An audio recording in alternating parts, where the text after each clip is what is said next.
Hi, I'm Mike Glenn. I am the president of the Engaged Church Network, and I'm glad to welcome you to our podcast today.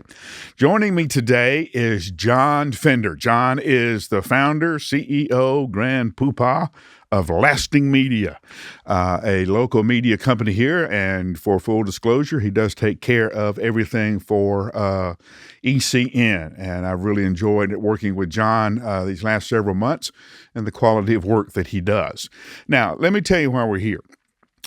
I've been pastoring or in the local church long enough to want my church to begin with the letter A. Because if it began with A, then you were first in the yellow pages. And anybody looking for a church went first to the yellow pages. And if your name was first, well, you had a bigger chance of them coming and visiting your church and beginning that process. That is old school. That is old school. And thank you for reminding of the mileage that I have, John. But now everything has changed. Now, not only has everything changed, it has changed really, really fast. The social media, the digital world has impacted everything, including local churches. Now, before I retired, we would talk to somebody and say, how did you find out about us? 100% web. We checked the web. Mm-hmm. We found out we were moving to Nashville, so we got on the web. We found out our son or daughter was coming to school in Nashville, and we got on the web.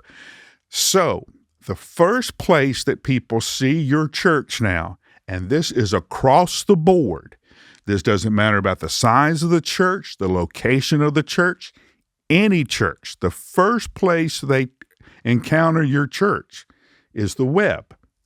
That's why I want to talk to John to talk to us about what a website should do, what a good one looks like, and some of the common mistakes that we should make. So I'm going to give it to you. What in the world is going on in the world where everything now is through the web page? Well, I mean, the websites are, the internet it's not necessarily new at this point. I mean, it's been around for a while. So people, and I think the biggest thing that catapulted everybody into that digital space, it was 2007 when the iPhone came out. And then you had it literally in your pocket all the time. Mm-hmm. And you could pull it out and search up anything you needed to search and find anything you needed to find right away. And at that point, I think everything became digital, including finding a church. Right. So I think from that point forward, it's just been a constant building upon that for information, an information grab. So that was the catalyst in my mind. Was the iPhone? Was the iPhone. Yeah, because it put it in your pocket. Yeah. Put it in your pocket, and it put everything at your fingertips. So now, because I have all this information readily available, yep, the first place I encounter the church is the web page. Maybe. What do you think? I came prepared. I thought you were going to ask me what are the three things a church needs to do with their website, which we can get to if you want to. And one of those three is actually the third one, but it's probably the most important one in my opinion. And this is probably one that churches overlook the most, and that is your Google business page.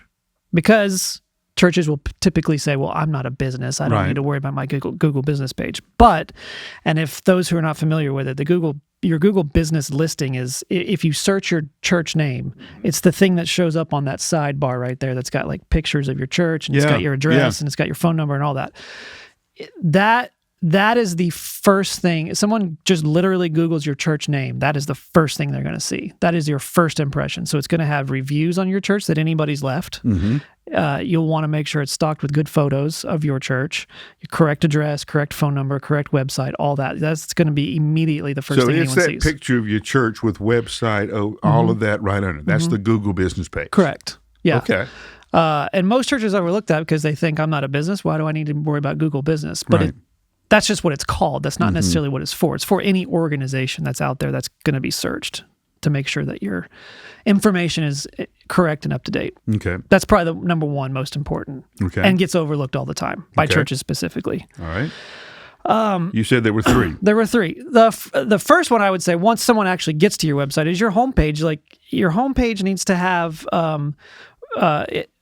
aesthetically, it should probably have very large, great-looking photos. Now, that's going to come down to your photo staff at the church and taking good photos. That's a whole other podcast we can do on taking good photos at church. But okay, look forward to that one. The large rotating banners of really good pictures of people in your church, not stock photography of random people from the internet somewhere, Right. Actual people that go to your church. But more importantly than that, it should obviously have your church branding and name so people know they're in the right place. It should also have your service times listed very clearly somewhere, your social media listed very clearly somewhere, because 9 times out of 10, the website may not actually be the first place someone finds you. The socials would probably be the first place someone finds you. Facebook. Most of the time, Instagram is going to be one of the top places someone finds you, and then goes to your website. But once they get to your website, they can find your other social channels. The second thing I would say is some of your ancillary pages on your website, two specifically that I would focus on, and one is your about page, and have a listing of your staff with information about your staff, not just a name, but literally something written that gives a personal touch to who works at your church. And the second one is your beliefs page. If you're a church and you're not going to tell people what you believe, then that's suspect. Well, it's suspect, but why even exist if you're not going to tell people what you believe? So the homepage with your service times listed, your social media listed, and your location. That's a great one too. People need to know how to find you. And then your about page and your beliefs page. Those are 3 of the biggest things on an actual website I would focus on and make sure are present for sure. Right. What are the glaring mistakes that most churches make that are instant turnoffs? Well, overthinking it. There's a lot of churches that will do websites. They don't want to look like every other church, so they try to go very, very trendy, for lack of a better term. And they end up creating this website that's incredibly confusing and not navigatable. Okay. Is that a word? It is for our purposes. Yeah. It's not easily navigated. And you'll lose people instantly because they don't know where to find the information they need. So making that navigation bar at the top easily readable, easily accessible, and easily find the information the same way I will leave a website if I'm trying to buy something. Correct. And it clicks me to too many pages. Correct. Forget it. I'm gone. Yeah, exactly. Yeah. Yep. That's the biggest mistake I see. Trying to be too trendy. And you end up instead of having a good example of that would be the navigation bar at the top. Instead of listing out the options, the pages that you have on your website, you just put the little, what's called a hamburger menu, which is the 3 little lines. Right. Just put that instead of listing it out. It's shocking. I know a lot of people still to this day don't understand that that's a menu and to click that to get the options. Well, we call it idiot proofing. You have to make it so that any idiot can do it. In the design world, we call it design for stupid. Yeah. Yeah. Not calling out any names specifically. I'm just saying not calling out any. Maybe of we you. should say No. design for challenged. Yes. Yeah. There we go. Yeah. Yeah. Or the lazy, or something like that. Yep. Now, as a pastor,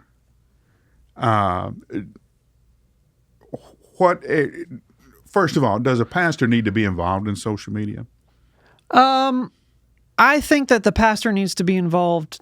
Well, I guess in what way are you asking? Does they need to be involved in the featured in the content, or like crafting the content? Wow. Too many decisions here. I was just playing Jesus, answering your question with a question. There are extremes in this world. There are pastors who seem to live in social media. Correct. They're always on Twitter or X. They're always on Instagram. They've always got a 14 or 15-second blog or video on something that just happened. Yep. And I don't know where they find time to actually pastor the church if they're doing this. There are pros and cons there. To those who are minimally involved, maybe the sermon's out there, maybe a quote or two from the sermon, but you don't see them active on any other podcast. Mm-hmm. So what are the pros and cons about being there? I think it's a fine line and it's a balance, because I think the pastor does need to be involved in the content or featured in the content because he is the lead role there. So obviously there's sermons that are going to need to be repurposed. I don't have any problem with a pastor doing an additional piece of content like a podcast between the Sundays. But I do believe that there is too much. And to your point, if you're doing too much on the forward-facing side, what are you actually doing on the shepherding side? So the church I go to, my pastor actually has a really good saying: "We're not here to build an audience; we're here to build an army." Right. So, and I love that saying. So I think there's a line there somewhere where you're using digital as a tool to build that army, but not necessarily build your audience. Right. If that makes sense. Right. It does. Okay. So I think they should be involved, but not to the extreme. So what makes a good social media platform for a pastor? Talk about a loaded question, because there's different platforms and different ways to approach each platform. Okay. All right. Good point. Let's back up. There are different platforms. They're not the same. Correct. One piece of content and one particular style won't work across the board. Correct. Okay. Correct. So how does somebody find out the difference? You hire a really good social media person.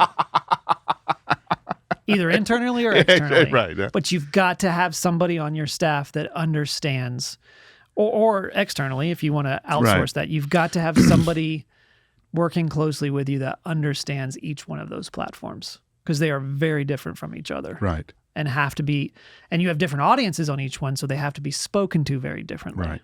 So somebody's got to understand And that's something that I would dare say most pastors don't understand. Correct. No, nor should they have to worry about that. And that's not their job. I'm not going to spend my time studying social media platforms. No, but that's not what I want. But I have to know somebody who's doing that. Put for someone me. in the room with you that does understand that, because it's an essential tool these days for a church. Because that's where the conversation with the people are. Correct. And that's where the people are viewing and making their opinions and decisions on a lot of things, especially ones that might be considering coming to your church. Right. They're checking out the social media platforms. They're checking out the live stream. They're looking how well those things are put together, whether that be a good thing or a bad thing. Basing a church on digital vanity, I don't know. We can get into a whole discussion on that, but I had somebody tell me one time that, and it was a social media influencer like you, that if the Gen X, Gen Z, millennials can't find you in social media, they're suspicious of you. Yes. They worry that you're trying to hide something, or you're not being upfront, or something like that. Or you just don't have legitimacy. Yeah. You're just not. You don't exist. Yeah, you're not a legitimate entity. I'm not going to take you seriously because you're not using the tools that are out there. Yeah, that's 100% true. Yeah. Okay, so watching us is a local pastor sitting in his office, maybe sitting on his couch at home, watching us on his phone and all of that, and says, "Hey, I got to do something. I need to step into this. How do I get started in this process? What are the next 3 steps?" Well, you're more than welcome to hire Lasting Media. But first thing I would do is review your website. Okay. Go through the website and make sure, and if it doesn't exist, obviously build one. But make sure that the things I've talked about are prominently visible for people to easily find. And second, if you really want to focus on the social side of it, which I would encourage strongly, then you need to look at, even if it's part-time, bring someone on, hire somebody, outsource to somebody, start 10 hours a month just to start that flow of content on the social side, to start creating that legitimacy and creating that thought leader. And again, this side of is things. across the board. I want to emphasize this. This is across the board, no matter the size of the church. Doesn't matter. No matter the location of the church. Doesn't matter. Rural, suburban, urban. You're starting a church tomorrow. That's right, You yeah. should go lock down The websites. all the URL and all of the social handles Wow. and get started. Okay. Yep. Anything else? No, I was just going to make the point that, we talked a lot about websites, and I think I may have said it, so we can cut this out if not, but that social media tends to be with the younger generations, the 18 to Right. 25-year-olds, that is sometimes becomes their Google. So your generation church, I'm taking a hypothetical name here, in Fayetteville, North Carolina, and you're just starting up, they're going to look at you through the lens of Instagram. They're going to pull up Instagram and search your name on Instagram first. Before they ever give you a shot.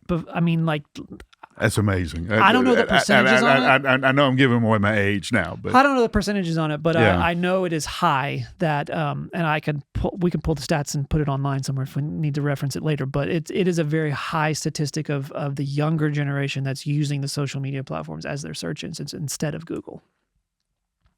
Yeah, so it's that. So social gets overlooked a lot of times, but it's that important. right. Yeah. Okay. Now, again, I want to emphasize every church, regardless, has to be on social media, engage in the conversation, frankly, because that's where your people are. This is John Pfaender, and he is the CEO of Lasting Media. And if we can answer any of your questions or help you respond, we'd love to do that. You can reach me at Mike@Engage Church Network, and we'd love to get back in touch with you. Thanks for being part of this podcast. I'm Mike Glenn, the president of Engage Church Network. Thanks for being here.